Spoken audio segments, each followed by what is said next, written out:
বাংলাদেশি রোগীদের চিকিৎসা না দেওয়ার সিদ্ধান্ত নিয়েছে ভারতের উত্তর কলকাতার মানিকতলা এলাকার জে.এন. রায় হাসপাতাল। বাংলাদেশের সংখ্যালঘু হিন্দুদের উপর অত্যাচার এবং ভারতীয় পতাকার অবমাননার কারণে এই সিদ্ধান্ত নেওয়া হয়েছে বলে জানিয়েছে হাসপাতাল কর্তৃপক্ষ। বাংলাদেশের কোনো রোগীকে অনির্দিষ্টকালের জন্য চিকিৎসা সেবা না দেওয়ার ঘোষণা জে.এন. রায় হাসপাতালের কর্মকর্তা শুভ্রাংশু ভক্তের। নমস্কার, আমি শুভ্রাংশু ভক্ত।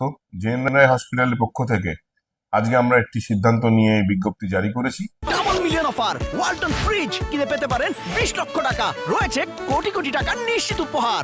যে আমরা আজ থেকে অনির্দিষ্টকালের জন্য কোনো রকম বাংলাদেশি পেশেন্টকে অ্যাডমিট অথবা কোনো রকম মেডিকেল পরিষেবা দেব না।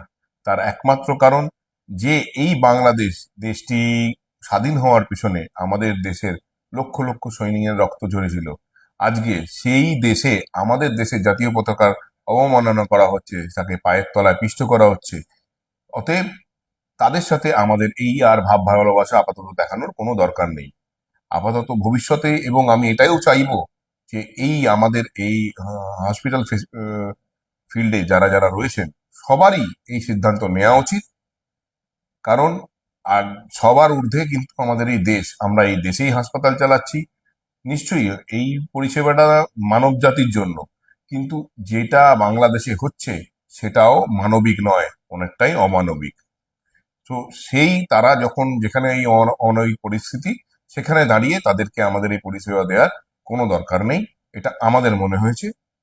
তাই সবাইকেই অনুরোধ যে যারা এই হাসপাতাল পরিষেবায় রয়েছেন তারাও আমাদের এই সিদ্ধান্তকে সমর্থন করুন এবং বাংলাদেশি পেশেন্টকে আর ভর্তি করবেন না।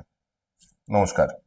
এর আগে ভারতের জাতীয় পতাকার অবমাননার প্রতিবাদে বাংলাদেশি রোগী দেখা বন্ধ করেন প্রখ্যাত ভারতীয় স্ত্রীরোগ বিশেষজ্ঞ ইন্দ্রনীল সাহা। গত বৃহস্পতিবার রাতে তিনি সামাজিক যোগাযোগ মাধ্যমে বাংলাদেশে ভারতের জাতীয় পতাকার অবমাননার একটি ছবি পোস্ট করে লিখেন, বুয়েটের প্রবেশ পথে ভারতীয় জাতীয় পতাকা বিছিয়ে রাখা চেম্বারে বাংলাদেশের রোগী দেখা আপাতত বন্ধ রাখছি। আগে দেশ পরে রোজগার। আশা রাখবো সম্পর্ক স্বাভাবিক না হওয়া অবধি অন্য চিকিৎসকরাও তাই করবেন। তুহিন ভুইয়া, বাংলাদেশ প্রতিদিন।